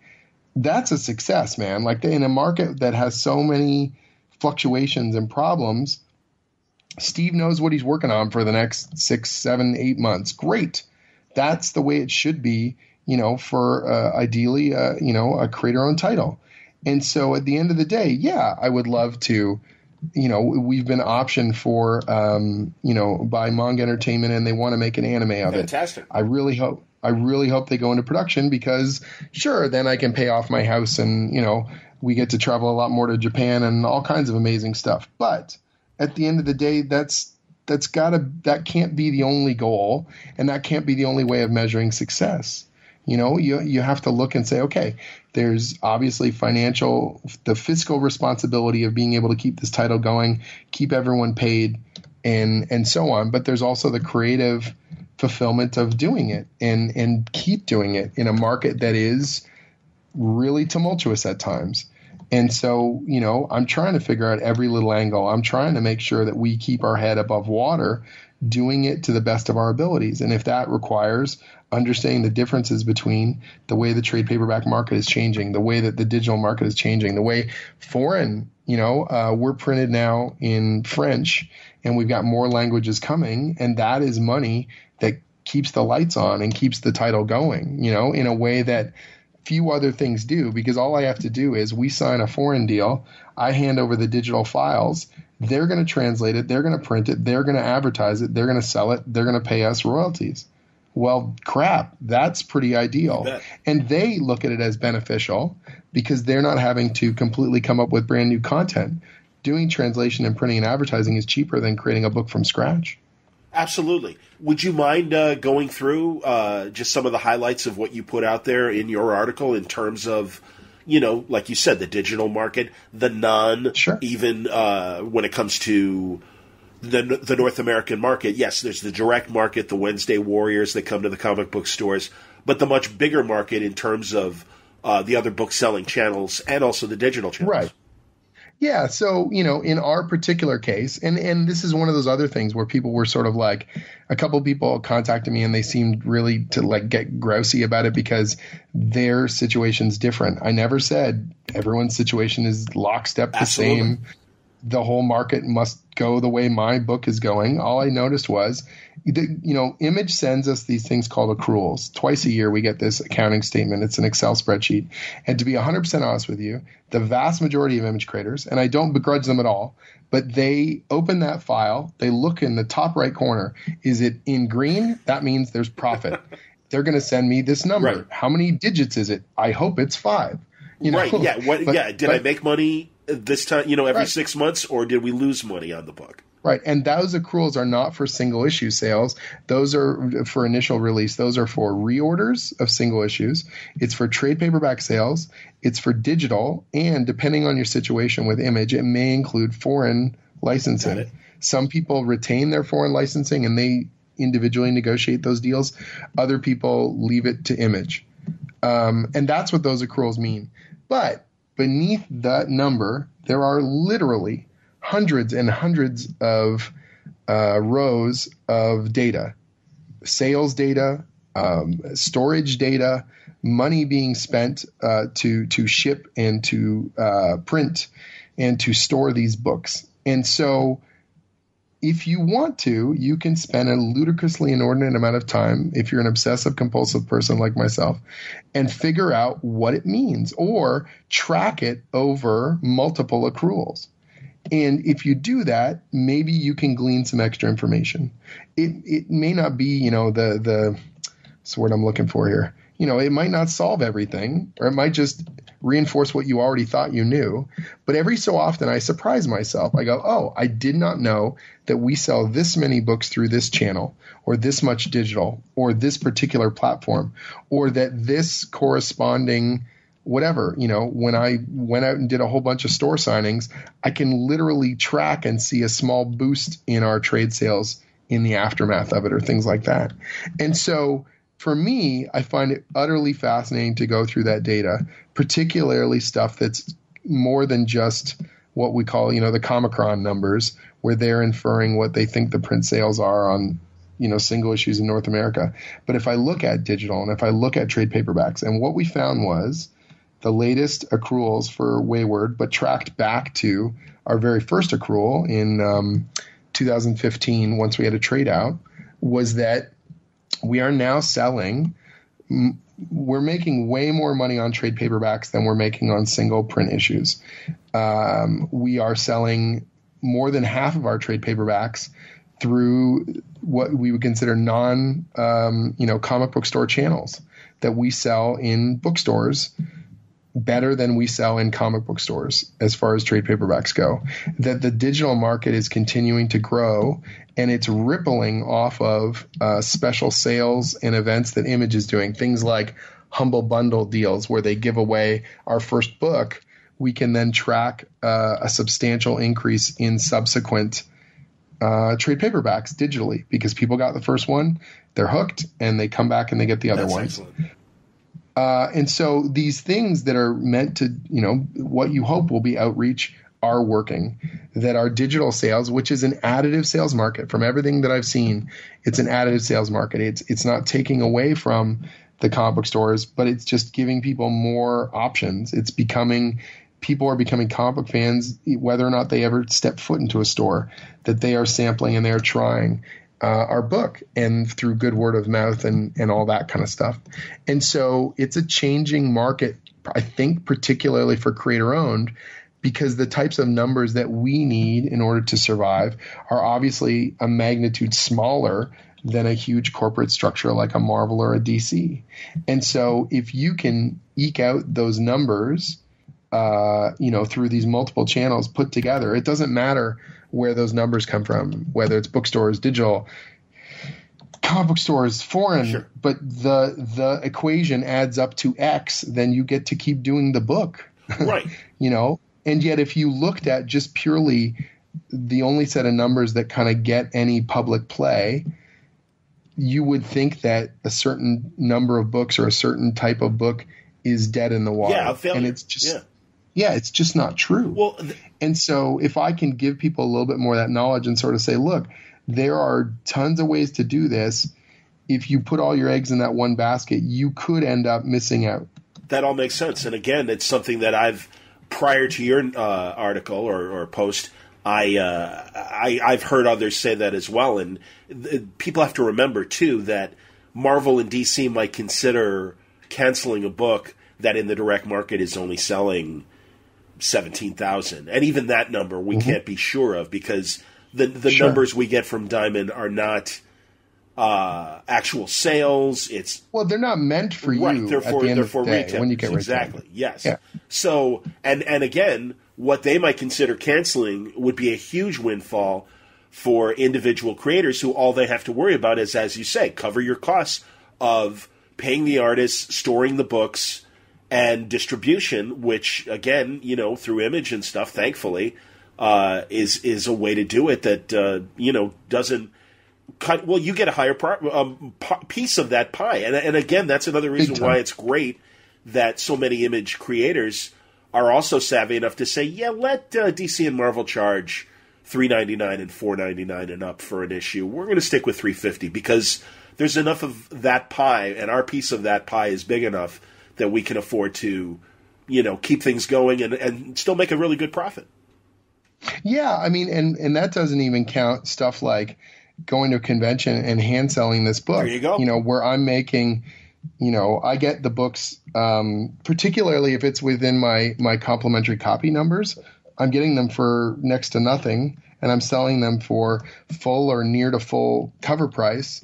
That can be substantial sometimes as well, And again, what I can do is I can sell them a volume 1 or a volume 1 and 2, and then they're jonesing for it and they go to their local comic book store and get 3, 4. So it's not something where I'm taking away an audience. I'm building an audience. I'm hand pitching the book to people at a con, and they wouldn't have even looked at that book on the shelf before. But now I can turn them into a fan because I can bring something that Amazon can't. I can bring something that Comixology can't. I can bring something that retailers can't. I'm the creator of this work. I'm, without trying to sound crass, I'm a unique experience. You get to talk to the person that made this thing, and hopefully my enthusiasm turns you, around to try it, and then build from there. I understand, and I also think you get that you're a brand. And I don't mean that in any, I guess that's a crass way of putting it, but essentially it is. I mean, right. They're investing in your creativity. Right. And here's the thing is that, look, Glitterbomb is a very different book from Wayward, yes. But the number of people who said, well, I like Wayward, I'll give this a shot because they trust that I'm making something that they know is of a certain quality, sure. That's a great feeling. There are people who come to me at conventions and they literally say, what do you have this year that you didn't have last year? Okay, I'm buying one of each. And, that's a kind of loyalty that speaks to the kind of, that you build over years, that you build over a long period of time. And you have to, you have to invest in yourself and you have to work at it. And, it's funny because there's a group of people who buy stuff from me at conventions who couldn't care less that I'm writing the Avengers. Like, sure. They're just not even on their radar. And it makes me laugh because, of course, to the general public, that's the prize, right? But at the end of the day, at some point in time, I will not be writing the Avengers. And at some point in time, I will not be writing for Marvel. And may that be a long way away from now. But on that note, I need to have something. Sure. I need to have an audience that hopefully is going to come with me and be willing to go on the ride that I can continue to provide to them. And so, I don't know. Again, I've had conversations. I've had conversations with veterans of this industry about Image Comics or about creator owned, and they're not baffled. Like, it's not like I'm trying to teach them how to use, they're not horse and buggy and I'm trying to teach them how to use a car. But there's some element of that where they feel like, I had a conversation with I don't want to use the name because I don't want them to feel awkward about it, where they literally said, I can't believe how much promotion you do. I would never do that because I would leave that up to my publisher. Right. And I said, well, then you're a fool because your publisher may or may not do that in the future. That's right. Well, and also, and I've had this conversation. This has been an ongoing theme. The prior generations getting to the top of the creative mountain was working for DC and Marvel with no thought of coming up with creator-owned things. And thankfully, the best thing that happened with the creation of Image was, and that's, even when Kirkman, and that was well after Image had already been established and stuff, but when Kirkman in 2008 or 9 was out there spouting his manifesto of stop working for the big two, start creating your own stuff, because that's where the real money is. That's where you can take your fandom and continue to have that following beyond the day that comes when you're not writing the Avengers or Superman or whatever. And that's the thing, that the older generations, that was the top of the mountain, and they didn't really ever think of, well, what would I create and how would I go about that? And also understanding the business end, not only, doing the accounting and making sure that the thing's making a profit, but also going out and publicizing the thing. Well, yeah, and I mean, it does require a different set of skills. Like, you have to have the creative skills and you have to have some of the business savvy and the ability to say, I don't know this and I need help, and some people aren't used to that either, or they're used to having everyone else doing that for them rather than them having to be proactive and say, I don't know this. And so it is a different set of skills. And I get it. If you've been doing this for decades and you've never had to think about these aspects of the business, it can be a bit of a hard learning curve. I feel fortunate that when I got into this business, I made it in through, with Udon and more as a project manager and an art director and a guy who was seeing the numbers and the business end of it first. And so to me, I got to learn how to keep people on schedule, what a budget looked like, where those pitfalls can come into it and egos and difficulties, because I was managing all these projects for Udon. I was doing creative services. So we were doing concept art for movies. We were doing design work for toys. We were doing, special projects for Marvel and all this sort of stuff.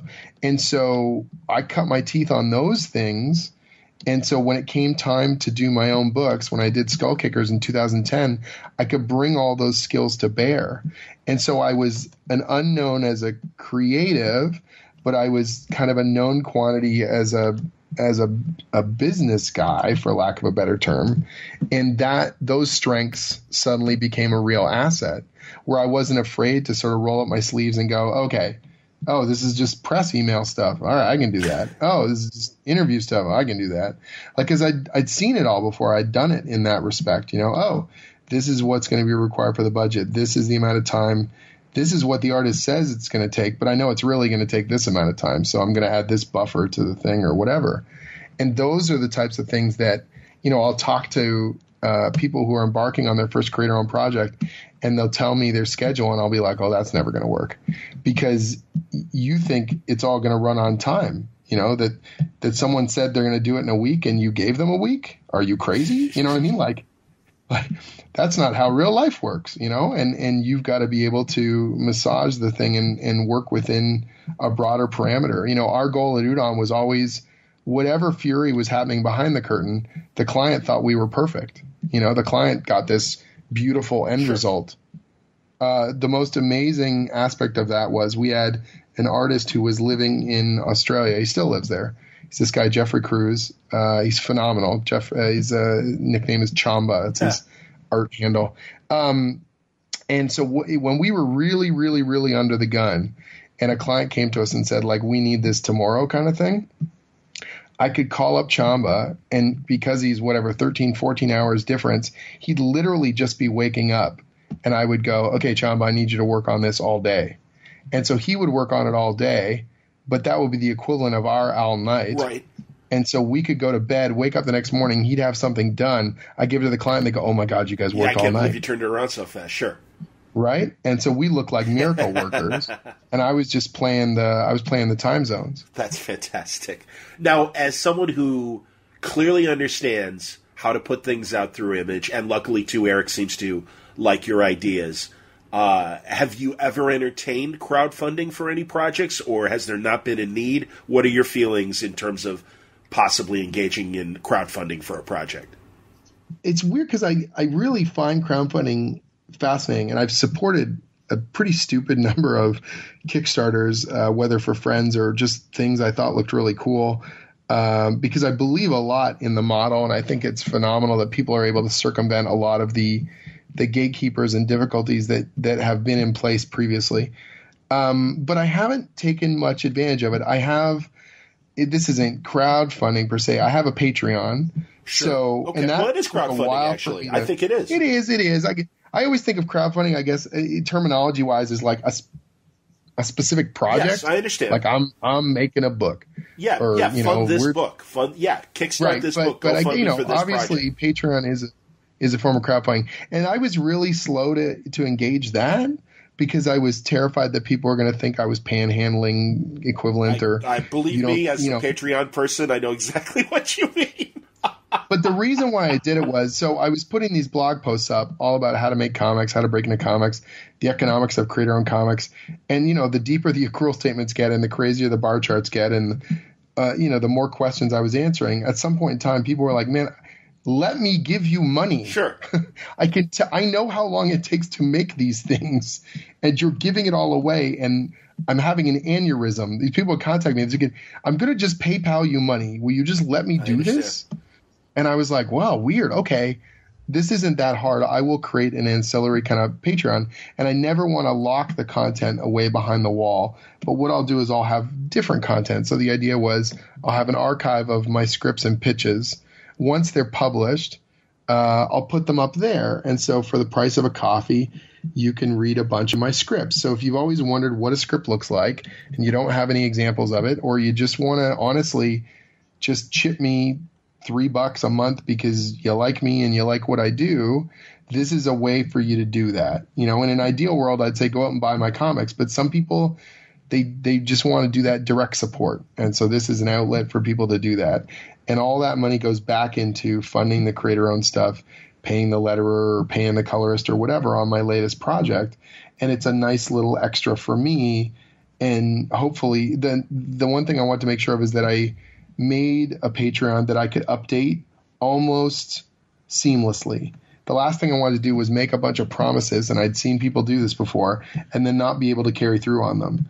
I didn't want to have to do like a live stream once a week, or I'm going to mail out prizes or all those things you can fall into that sound like a great idea, and I probably could have doubled the amount that I have, but it would then become another job that I just can't balance. So I said, okay, look, I strip my contact information off of a script. I PDF it. I put together a little paragraph, sometimes a little anecdote. Here's how this project happened. Here's a funny thing that happened while doing this project. Whoop, here's the script. It takes me 15 minutes to update once or twice a week. Great. That's the kind of thing that I can do near seamlessly with my current schedule. And no one's going to feel like they're not getting what they were promised. And I feel like it's not an added stress to a schedule. And then people can give me a little bit of money for it. Sounds good. That's excellent, man. Now, you mentioned Glitterbomb, and that is always my favorite of your creator-owned things. Oh, absolutely, man. No, you really, I think, tapped onto a great idea from a horror standpoint.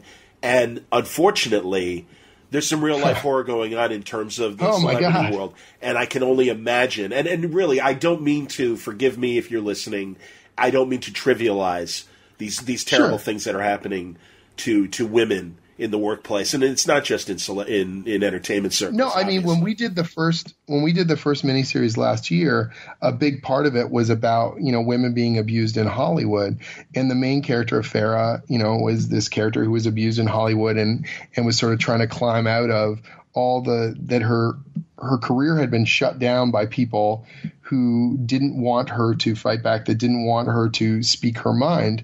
And then we had these essays from Holly Rachel Hughes, who had essays about her time in Hollywood as a producer, being abused on set, being mistreated, being, sort of forgotten and cast aside by the Hollywood system. And so it's not her story, but there was very much notes of that were punctuated throughout this, horror story, and this somewhere between a revenge fantasy and a tragedy. And, this is going to be a weird sort of parallel, but when years ago, I did a thing with Skull Kickers where we did a new #1 every month for 5 months. And we joked around. We were like, you're getting a new #1. And our sales jumped heavily because of it. And I was just sort of like, God, this is so lowest common denominator crass. And we're doing it as a joke. And then people are really responding to it. And great for us, whatever. And people were like, man, that is real. And that years later, a year and a half, 2 years later, it felt like every damn superhero book was rebooting, sometimes twice in 6 months. And I was like, man, it was just a joke. We were doing this for entertainment, we weren't pointing the way. What are you people doing? And not that it's the exact same, but this weird thing of like, look, I know this thing is happening in Hollywood. Good God, guys, you didn't have to. I'm freaked out at how, deep the rabbit hole's going now. Yeah. Yeah, that it feels prescient and not obviously by any sort of plan. Certainly. And our new story arc has got a media angle tied into it as well. And people's frustration with how they feel the media can manipulate the message and all this kind of stuff. And again, it feels very timely, even though this stuff was being produced many months ago. But that's, where people's heads are at and where my head was at when I was writing it. And so it's worked out in a creepy sort of way, where we seem to be tapping into something that people are talking about in the here and now. Go ahead if you had more. Forgive me. No, it's just, it's really weird because it's such a different book than everything else I'm doing.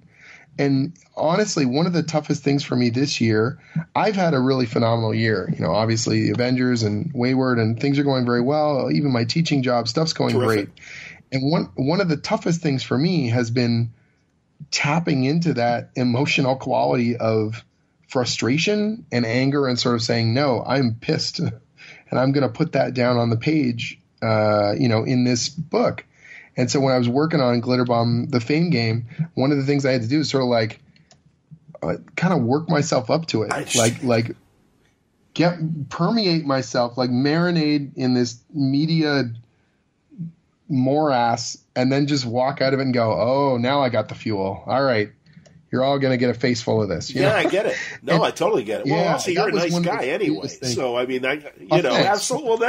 Well, but I get, that's funny because I always felt, and this is going to sound so lame to younger people, but there was a time when Phil Collins seemed to have an edge, and it was because he was really going through a lot of personal problems and things, right? And then did divorce, got a new wife, and the edge went away, and he, that's when we got all the sappy late, mid to late 80s and into him doing Tarzan and all that stuff. The AM hits. Yeah, exactly, man. And believe me, us old Genesis fans are like, what happened to Phil, man? He used to be great in angry. It's weird. So it's like I want to try and keep a little bit of that.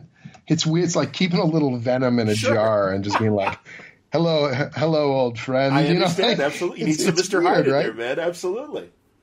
Well, and so one of the things, it's like, okay, so I'm doing fine, but it's not like the world's in great shape. And so you can sort of say, all right, look at all these bigger, broader things. Look at these frustrations. And, empathy is such a huge part of storytelling. And so when I'm trying to tap into some of this stuff and say, okay, this character feels this, I have felt this, I have been there, I have been frustrated, angry, lost, afraid, these are the things that you're trying to do. It is a bit like acting, sure. In that regard.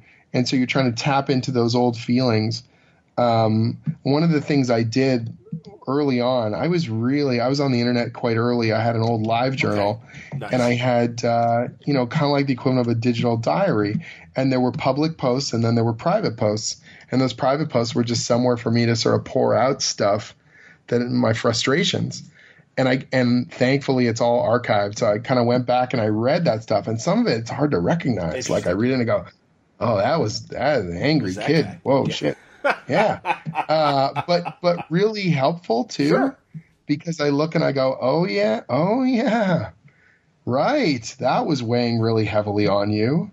Oh, those sorts of thoughts. And now having the distance to be able to see it with a bit more clarity and go, where's the fuel there? Like what aspects can I tap into and really, reinvigorate within myself and sort of say, that's that, teenage angst, right? When you get right down to it, that's those frustrations and feelings, even teaching, I'm teaching at Seneca College here in Toronto.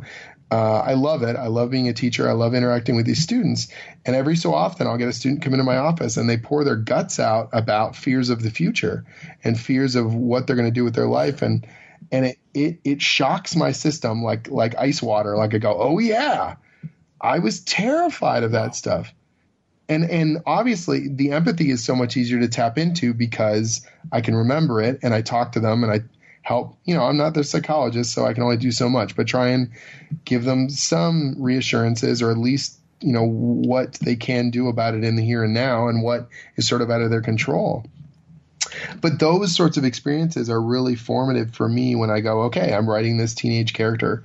She is being put through the emotional meat grinder. What's the end result? And the same thing with Wayward. Those characters are teenagers going through these really difficult times and frustrations and feeling like their lives have they can't grab the wheel of their life. Yeah. And life is not in their control. Yeah. Right. And, in the case of Wayward, also huge supernatural stuff. And in the case of, Glitterbomb, grotesque supernatural stuff, but that there's still a grain of truth there. And that that's all important stuff that we can tap into. And it does, when we sort of time back to that thing we talked about with the Tumblr stuff, a lot of the times when I'm answering someone's question, a lot of it's about empathy. Like a lot of the statements I start with are kind of agreement. Even if they say something radical or strange or frustrated, I go, look, I know what it feels like to not be heard, or I know what it feels like to – a lot of people, when they get frustrated about breaking into the business, I'm like, man, I have been there. Like I've been kicked off projects. I've, missed out on opportunities. I've felt that, man, my time is wasting away. And what am I doing with my life kind of stuff? And I still get pangs of that. That unfortunately will never change. That's part of the creative process. But let's start from this common ground and then we can do something, answer a question or dig a little deeper. Well, you got a good handle on perspective, Jim, and it comes through, and I'm glad, and you're a good, unique voice. I'm glad you're out there, both from a fiction standpoint and also your willingness to share your experiences from the business end of comics, and that's really important. So it's always great to talk to you and hear your point of view. So thanks, man. Hey, one of those things where I was at New York Comic Con and I was talking to other people, I love hearing about what they're doing, on their creator-owned stuff, because I want to know what other people are up to. I want to know, are they seeing a similar situation, similar trends? Justin Jordan and I, we commiserated like crazy at New York because he was saying to me about, the way certain things were selling or his digital. And, oh, man, it's utterly fascinating stuff for – number nerds like us. No, I understand, man, and I do the same thing with other podcasters, and try to get that perspective as well and find out, what am I doing right, what am I doing wrong, and you never stop learning. And I can tell, and again, as a teacher, you clearly get that as well. So it doesn't surprise me knowing your own background. Oh, thanks. Absolutely. No, keep up the great work, dude. I thank you, and I'm glad I am on your mail chain as well, because beyond getting PDFs of Wayward and Glitterbomb, I'm again, you kind of share what you're thinking about as you make this stuff. And I think it's important not only for other creators, but also, again, for readers of your stuff. So I'm glad you are available as you are, and again, handling it in the right way to diffuse some of the frustrations that people have out there. Thanks, man. I think my wife and I talk about this, and she's, to be 100% honest with you, she's a little concerned about next year. She's like, if the Avengers stuff goes really well, this will be kind of next level. Like, we don't know how big does it go? Like, what happens from here? Hopefully things, bigger and always better, but what does that look like? And I've had these weird moments where guys like, Bendis or Dan Slott or people like that have reached out to me. And one of my first things is like, okay, so how do I brace for impact just in case? Like, what can go well and what can go wrong? And because I don't know, because I've never had to deal with it on this sort of level. And even the questions I'm getting on the Tumblr, there's a bunch of Avengers-centric one. And then there's this other sense of like, people are treating me like I'm now, a company man, or I'm on the in, and I'm just like, I don't feel like that. I mean, I guess obviously I'm working with Mark Waid and I'm doing the Avengers. I can't really say like I'm some indie guy anymore, but I still have that scrappy feeling, if that makes sense. No, and again, I think uncharted waters, man. Well, again, every experience, even the best advice, can't completely prepare you for the things that you guys are going to have to face. But I think you're coming from a foundation of understanding the game in a lot of aspects. So and also Thanks, and you're keeping your ears and eyes open for more information that will guide you as you go further. So no, I'm really glad, and again, I appreciate you coming back and sharing with us as you do, because I know that listeners are always interested and should go to your Tumblr and continue to invest in the dialogue there. And support your Patreon as well if people are interested in writing and stuff. I mean, there's good content there to have. The NyQuil is kicking in, clearly. That's all good. No worries. It's all a blur right now. That's right. I will leave you to rest. No, thanks, man. I really appreciate the conversation tonight, and continued success. All the best. Smart guy. Always enjoyed talking to Jim Zub. We will continue these conversations into 2018, and I'm really glad we had a second conversation this year. Certainly deserves it, given his advancement through Marvel. Everybody's worried about Marvel. I mean, obviously, Axel Alonso steps down, C.B. Cebulski taking over as editor-in-chief. I got news for you. CB's a pal, and I look forward to our conversation on Word Balloon with him as an editor. We have been meaning to talk for years, and literally at San Diego shared an elevator ride and some moments in the lobby at the Omni, and talked about how I'm like, CB, I really want to get you. And he's like, hey, I'm living in Shanghai and I'm all around the world and all this, looking for talent for Marvel, so you got to catch me when I'm standing still. Well, luckily, he'll be stuck in New York now as editor-in-chief, and I look forward to him standing still long enough for us to have a new conversation and one we can share on the podcast. But I think Marvel's in great hands. CB's really such a nice guy, and I think represents fresh ideas. He's been really combing the world for new talent, literally, for Marvel. And I think he's got that same kind of good editorial eye that, frankly, guys like Axel Alonso also had, and Joe Quesada before him. And I'm shrugging now because I think it's a great hire and a very smart move with the leaving of Axel Alonso. So again, I know maybe sometimes I come off like a Marvel cheerleader, which is ironic because I am really more of a DC guy when it comes to my reading. But that said, I'm the mirror image of Dan DiDio. Dan grew up a Marvel guy and ended up running DC. I'm not running anything, but I have to say I was more of a DC reader and still am than I am a Marvel reader per se. All that said, I do like the ambitions that I think Marvel has tried to do. And I do think Marvel is trying to be more inclusive with their hirings. And I think again, it's never enough, but I do think that they continue to move in the right direction. And I think the hiring of C.B. Cebulski will lead to more interesting new discoveries of talent and ability for the Marvel brand. So I'm looking forward to it. I think Jim is a guy that represents a good new voice in Marvel. I understand he's a white guy, but that said, we do need creative people running the books, and I really do think his writing is up to the task of some of these big titles that Marvel has. And again, Marvel has a lot of wonderfully talented people out there that are contributing to the books and the stories and only making things better. Hope you enjoyed today's episode of Word Balloon. It was brought to you by the League of Word Balloon listeners. As I said, thank you, League, for your wonderful support. If you want to subscribe to Word Balloon, you can do so by going to wordballoon.com and clicking on the Patreon ad, or going to patreon.com/wordballoon. And if you feel like what you get from Word Balloon justifies a subscription and you want to help support the cause, that's terrific. I can't thank you enough. So thank you for the support, League of Word Balloon listeners, as we go to the end of the month. And I thank you for your continued patronage through Patreon of keeping this podcast going. Word Balloon is also brought to you by In Stock Trades at InStockTrades.com. One of my favorite books from last year was Superman American Alien. It was a pleasant surprise from Max Landis, Nick Dragata, Tommy Lee Edwards, Joelle Jones, Jay Lee, Francis Manipul, Jonathan Case, Jock. My buddy Matthew Clark contributed a great Easter egg snapshot of a Clark Kent desk. But this really was kind of Clark Kent on his finding himself journey of becoming Superman, and had some great interludes. It's 45% off for the trade, $10.99. I hope this sticks in the Superman canon for quite some time, because really I thought those stories were really a good part of explaining the Superman mythos.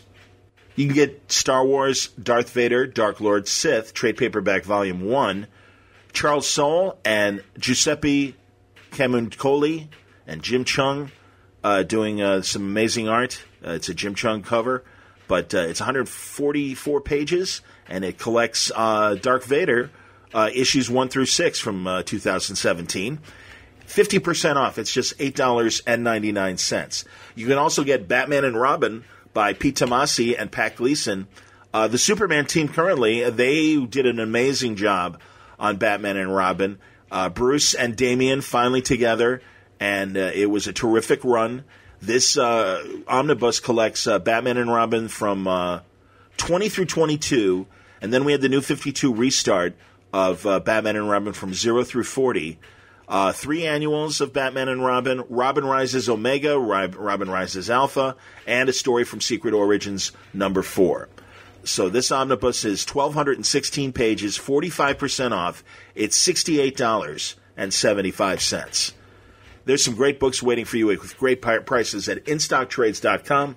Check it out for yourself. Thanks again for listening to Word Balloon today. Happy Thanksgiving. I hope you enjoy the holiday.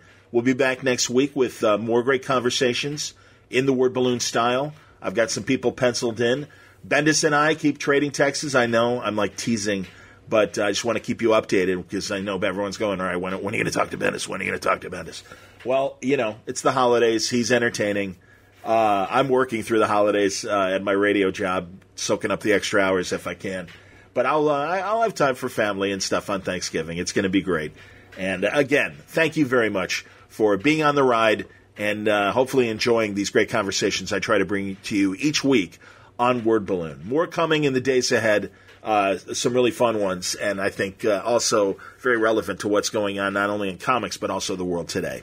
Until next time, Word Balloon is a copyright feature of Shaky Productions, copyright 2017.